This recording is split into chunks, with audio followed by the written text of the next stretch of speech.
Good morning friends. Next lecture is about સરેરાશ ઝડપ અને સરેરાશ વેગ.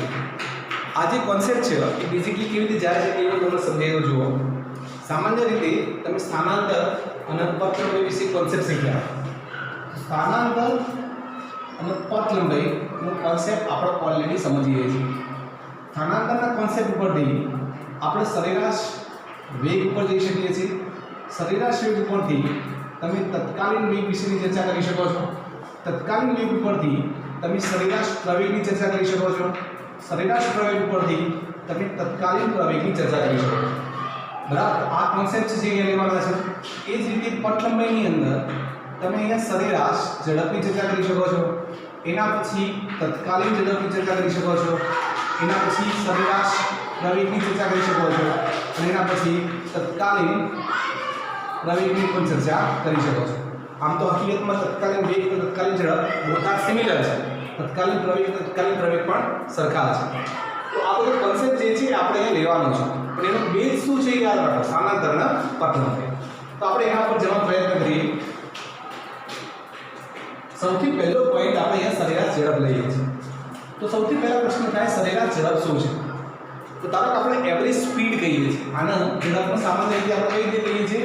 ઝડપને ઇંગ્લિશમાં સ્પીડ કહેવાય છે અને વેગને ઇંગ્લિશમાં વેલોસિટી કહીએ છીએ. વેલોસિટી. મોટાભાગના વિદ્યાર્થીઓ ઝડપ અને વેગને સરખા સમજે છે. કેમ? કારણ કે અત્યાર સુધી બધા મોટાભાગના વૈજ્ઞાનિક વિદ્યાર્થીઓ સ્થાનાંતર અને પથ લંબાઈ સરખી સમજતા હતા. પણ આજે હવે મેં કોન્સેપ્ટ ક્લિયર કરી નાખ્યો છે. તો સ્થાનાંતર અને પથ લંબાઈ બોથ આર ડિફરન્ટ થિંગ્સ. તો બેઝિકલી એના આધારિત ઝડપ અને વેગ પણ ડિફરન્ટ થિંગ્સ હોય છે. સામાન્ય રીતે સરેરાશ ઝડપની જે ચર્ચા છે એ સામાન્ય રીતે પથ લંબાઈ પર આધારિત છે. એનું સૂત્ર થાય પથ લંબાઈ ભાગ્યા સમયગાળો. તો સરેરાશ ઝડપ કેવી રીતે નક્કી કરાય? તો સરેરાશ ઝડપનું સૂત્ર થાય પથ લંબાઈ. પથ લંબાઈનો મતલબ શું છે? આપેલ અંતર. ઘણા લોકો અહીંયા પથ લંબાઈની જગ્યાએ આપેલ અંતર ભાગ્યા સમયગાળાનો સૂત્રનો ઉપયોગ કરે છે.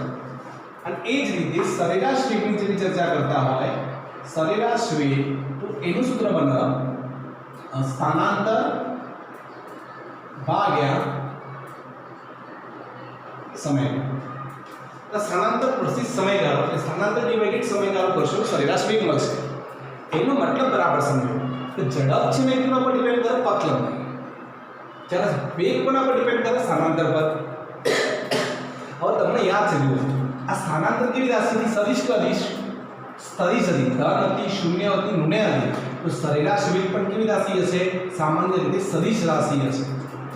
આની કિંમત ધને હોઈ શકે, શૂન્ય હોઈ શકે, ઋણ હોઈ શકે, એટલે સ્થાનાંતર પર આધારિત છે. જ્યારે આની કિંમત હંમેશા કેવી હશે? ધન જ હશે. આ બેઝિકલી અદિશ રાશિ છે, કારણ કે પથ લંબાઈ પર આધારિત છે. ઓકે, તમારો કોન્સેપ્ટ મોટા ભાગનો આના પર નહીં, સરેરાશ વેગ ઉપર છે. તમે મોટા ભાગે સરેરાશ વેગની ચર્ચા કરવા માંગો છો. ઓકે, એક સિમ્પલ ઉદાહરણ આપો જે મેં તમને આપ્યું હતું એના એક ઉદાહરણ કન્ટિન્યુ કરીએ આપણે. આ રીતે x એમ છે. શરૂઆતમાં અહીંયાથી આટલું અંતર, એટલે કે સ્થાન x1 છે, કારણ અહીંયા પહોંચે છે. એ વખતનું અંતિમ સ્થાન x2 છે. તો તમે કહી શકો છો કે અહીંયા કણે કેટલું સ્થાનાંતર કર્યું? તો આટલુંથી આટલું સ્થાનાંતર થાય, જેને ડેલ્ટા x કહો છો. બરાબર. અહીંયા શરૂઆતનો સમય જ્યારે કણ x1 સ્થાન હતો એ t બરાબર t1 છે. અહીંયા જ્યારે કણ પહોંચ્યો હતો ત્યારે કણનો સમય છે t બરાબર t2. બરાબર યાદ રાખજો.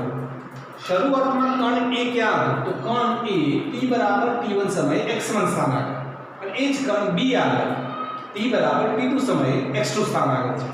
તો મતલબ કણે સ્થાનાંતર કેટલું કર્યું? તો તમે તરત કરજો, સાહેબ સ્થાનાંતર કેટલું કર્યું? ડેલ્ટા x કેટલું? કેટલા સમયગાળાની અંદર? કેટલા સમયગાળાની અંદર? આટલા સમયગાળો. આ સમયગાળો એટલે આપણે કયો સમયગાળો કહી દઈએ? Delta t. ડેલ્ટા x નો મતલબ તો ખબર છે, અંતિમ સ્થાનમાંથી પ્રારંભિક સ્થાન બાદ કરવાનું. એ જ રીતે સમયગાળાની અંદર પણ અંતિમ સમયમાંથી પ્રારંભિક સમય બાદ કરી દેવાનો. t2 t1. આ સરેરાશ વેગ થઈ ગયો.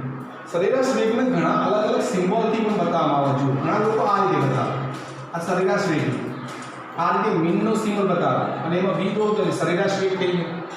ઘણી જગ્યાએ આપણા જે v કરીને આપણે બહાર કરો તો પણ સરેરાશ વેગ થઈ ગયો. તો અલગ અલગ સિમ્બોલ છે. ખાલી હાલના માટે તમારે ફક્ત સૂત્ર યાદ રાખવું પડે કે સરેરાશ વેગ અને સરેરાશ ઝડપનું સૂત્ર શું થાય? યાદ રાખો, સરેરાશ ઝડપ એ પથ લંબાઈ પર આધારિત છે. જ્યારે સરેરાશ વેગ એ કોના પર ડિપેન્ડ કરે છે? સ્થાનાંતર પર ડિપેન્ડ કરે છે. ઓકે, એક ક્વેશ્ચન એ પર ડિપેન્ડ કરે છે. હવે મેં તમને એ વખતે સમજાવ્યું, તમને યાદ હશે કે સ્થાનાંતર is less than equal to પથ લંબાઈ. મતલબ શું થયું કે સ્થાનાંતરની કિંમત પથ લંબાઈ કરતાં નાની હોય અથવા સરખી હોય. તમે એ રીતે વિચારો, સ્થાનાંતરનો મતલબ શું છે? અહીંયા સરેરાશ વેગ. તો યાદ રાખવાનું, સરેરાશ વેગની કિંમત એ હંમેશા સરેરાશ ઝડપ જેટલી અથવા એનાથી નાની હોય. કોઈ વખત સરેરાશ વેગની કિંમત સરેરાશ ઝડપ કરતાં મોટી ના હોય. ઓકે, તમારે ફક્ત અહીંયા સરેરાશ વેગ ઉપર જ કોન્સન્ટ્રેશન કરવાનું છે. હું તમને ઘણા બધા એક્ઝામ્પલ સમજાવીશ, તમને આવડશે, પણ થોડોક સમય તમારે આપવો પડે.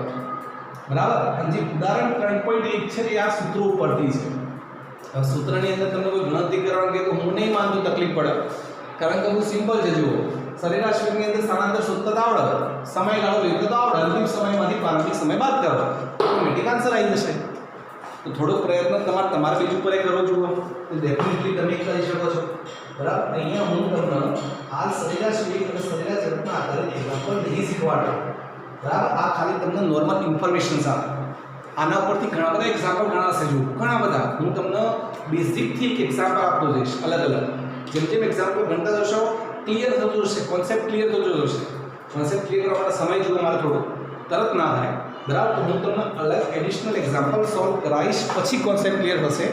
હાલ સૂત્રથી ખાલી વાકેફ રહી શકો છો. પરીક્ષાની અંદર ઘણા વખત સરેરાશ ઝડપ અને સરેરાશ વેગનો તફાવત પૂછાય છે.